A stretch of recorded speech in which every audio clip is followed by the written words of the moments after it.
നിലമ്പൂർ മണ്ഡലത്തിലെ കാര്യങ്ങളൊക്കെ ഏത് തരത്തിലാകും? അവിടെ PV അൻവറിന് വിജയമുണ്ടാകുമോ? UDFന് വിജയമുണ്ടാകുമോ? CPM അൻവറിൻ്റെ മുൻപിൽ പരാജയപ്പെടുമോ? CPMനെ സംബന്ധിച്ചിടത്തോളം നിലമ്പൂരിൽ നടക്കാൻ പോകുന്നത് അഭിമാന പോരാട്ടമാണ്. കാരണം CPMനെ വെല്ലുവിളിച്ചുകൊണ്ടാണ് PV അൻവർ പാർട്ടിയിൽ നിന്ന് ഇറങ്ങിയത്. 2016 CPM സ്വതന്ത്രനായി മത്സരിച്ചു. 2021 CPM സ്വതന്ത്രനായി മത്സരിച്ചു. ഒടുവിൽ CPMലെ ചില പുഴുക്കുത്തുകളെയും പിണറായി വിജയൻ്റെ നേരെയും വിരലും ഉയർത്തിക്കൊണ്ടാണ് PV അൻവർ പുറത്തേക്ക് വന്നത്. അങ്ങനെ MLA സ്ഥാനവും രാജിവെച്ച് തൃണമൂൽ കോൺഗ്രസിലെത്തി. ഇനി UDFലേക്ക് പ്രവേശവും നടക്കണം. UDFലേക്ക് പ്രവേശം നടക്കണമെന്നുണ്ടെങ്കിൽ അവിടെ വിജയമുണ്ടാകണം, UDFന് വിജയമുണ്ടാകണം. അതായത് PV അൻവർ നിർദ്ദേശിച്ചിരിക്കുന്ന സ്ഥാനാർത്ഥി ജോയിയാണ്. അതിനോടൊപ്പം തന്നെ ആര്യാടൻ ഷൗക്കത്തിനെ മത്സരിപ്പിക്കണമെന്ന് മറ്റൊരു വിഭാഗവും ആവശ്യപ്പെടുന്നുണ്ട്. രണ്ടുപേരും നല്ല സ്ഥാനാർത്ഥികൾ തന്നെയാണ്. പക്ഷെ മുൻതൂക്കം ആർക്കായിരിക്കണം കൊടുക്കേണ്ടത് എന്നുള്ളതാണ്. ആര്യാടൻ ഷൗക്കത്തിന് കൊടുത്തില്ല എങ്കിൽ സംഭവിക്കാൻ പോകുന്നത് മറ്റു ചില കാര്യങ്ങളായിരിക്കും. അതുകൊണ്ട് UDF വളരെ കരുതലോടുകൂടി മാത്രമേ അൻവറിൻ്റെ വാക്കുകൾ എടുത്ത് മുന്നോട്ട് പോകാവൂ. അല്ലെന്നുണ്ടെങ്കിൽ UDFന് പരാജയം സംഭവിക്കും. UDFൻ്റെ ഒരു ധാരണ, ഈ കഴിഞ്ഞ 2021 രണ്ടാം പിണറായി സർക്കാർ അധികാരത്തിൽ വന്നതിന് ശേഷം നടന്ന ഉപതെരഞ്ഞെടുപ്പുകളിലൊക്കെ UDFന് വലിയ വിജയമായിരുന്നു എന്നാണ് അവരുടെ ഒരു അഹങ്കാരം. പക്ഷെ അത് നിലമ്പൂരിൽ ഉണ്ടാകണമെന്നില്ല. ഇപ്പോൾ 21 ശേഷം നടന്നിട്ടുള്ള ഉപതെരഞ്ഞെടുപ്പ് എന്ന് പറയുന്നത് തൃക്കാക്കര, പുതുപ്പള്ളി, പാലക്കാട്, ചേലക്കര. ഇതിൽ നമ്മൾ തൃക്കാക്കര നോക്കണം. അത് PT തോമസിനോടുള്ള ഒരു വലിയ ആദരവാണ് അവിടെ കിട്ടിയത്. അതുപോലെ തന്നെ ഒരു ഭരണവിരുദ്ധ വികാരവും ഉണ്ടായിരുന്നു.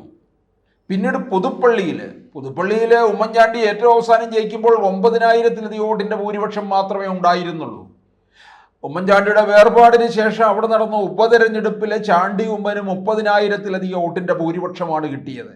അത് ഉമ്മൻചാണ്ടി എന്ന ആ വ്യക്തിയോടുള്ള ഒരു വലിയ വികാരമാണ് ആ മണ്ഡലത്തിലെ വോട്ടർമാർ കാണിച്ചത്. അതുപോലെ പാലക്കാടും ഭൂരിപക്ഷം വർദ്ധിച്ചു. ചേലക്കരയിൽ LDFൻ്റെ ഭൂരിപക്ഷം കുറയ്ക്കാനായിട്ട് സാധിച്ചു എന്നുള്ളതാണ്. അതിന് വേറൊരു കാര്യം കൂടിയുണ്ട്. അത് അവിടുത്തെ BJP സ്ഥാനാർത്ഥി വലിയ മുന്നേറ്റമാണ് കുറിച്ചത്.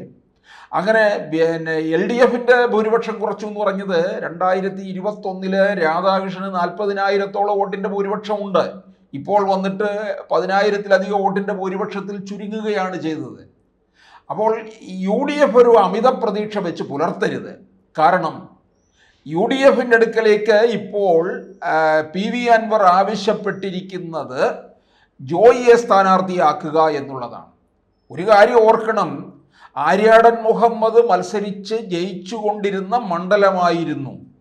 അവിടെ ഒരു മുസ്ലിം ഭൂരിപക്ഷമുള്ള മണ്ഡലമാണെന്ന് ഓർക്കണം.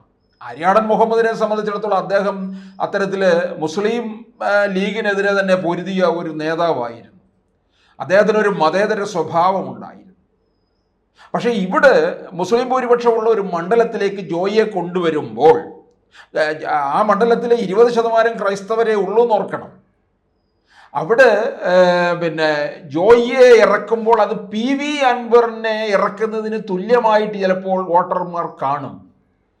PV അൻവറിൻ്റെ തനിക്കൊണം എന്താണെന്ന് നിലമ്പൂർകാർക്ക് കൃത്യമായിട്ട് അറിയാം. അവർ ഇതിനകത്ത് അൻവറിനോടുള്ള പകരം വീട്ടുകയും ചെയ്യും. അൻവർ 2016 നേടിയത് ഏതാണ്ട് ഒരു 15,000 വോട്ടിൻ്റെ ഭൂരിപക്ഷമായിരുന്നുവെങ്കിൽ 2021 വരുമ്പോൾ വെറും 2,700 വോട്ടിൻ്റെ ഭൂരിപക്ഷമേ ഉണ്ടായിരുന്നുള്ളൂ. അതൊക്കെയാണ് UDF കണക്ക് കൂട്ടിക്കൊണ്ടു പോകുന്നത്.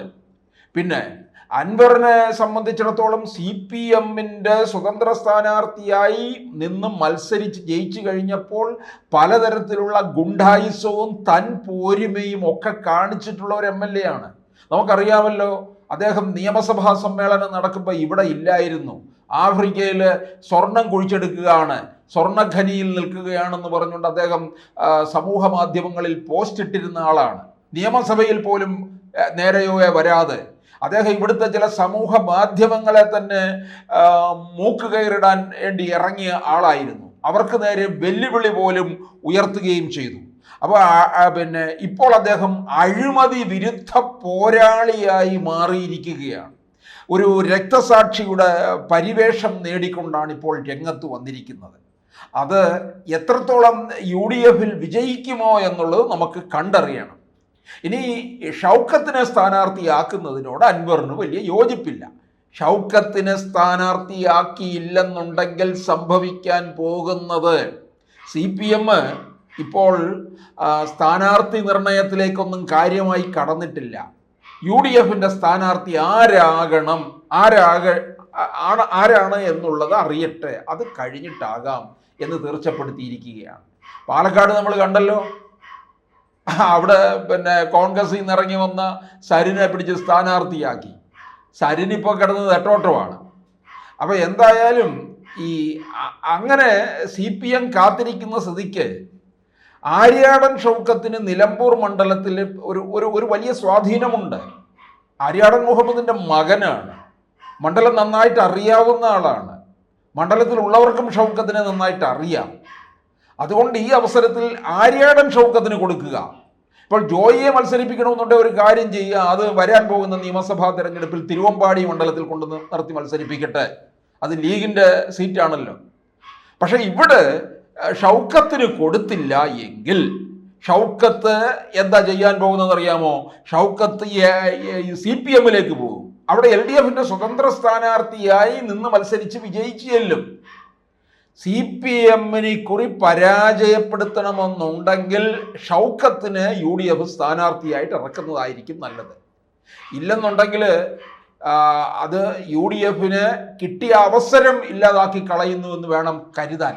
CPM കോൺഗ്രസിനെ സംബന്ധിച്ചിടത്തോളം ഗ്രൂപ്പ് പോരും ഒക്കെ ഉള്ളതാണ്. ഈ രണ്ട് സ്ഥാനാർത്ഥികളും ഇപ്പോൾ UDF ചർച്ച ചെയ്യുന്ന രണ്ട് സ്ഥാനാർത്ഥികളും നല്ലവർ തന്നെയാണ്, യോഗ്യന്മാർ തന്നെയാണ്. പക്ഷെ കൂടുതൽ യോഗ്യൻ ആരെന്ന് ചോദിച്ചാൽ അത് ആര്യാടൻ ഷൗക്കത്താണ്. ഷൗക്കത്തിന് മണ്ഡലവുമായിട്ടുള്ള ഒരു വലിയ ബന്ധമാണ് അതിനകത്ത് കാണിക്കുന്നത്. അങ്ങനെ വരുമ്പോൾ ഈ നിലമ്പൂരികാർക്ക് കൃത്യമായിട്ട് അറിയാം PV അൻവറിൻ്റെ ഗുണം എന്താണെന്നുള്ളത്. കൊള്ളരുതായ്മകളൊക്കെ തന്നെ അവർക്കറിയാം. അതുകൊണ്ടാണല്ലോ 2021 ഭൂരിപക്ഷം കുറച്ചത്.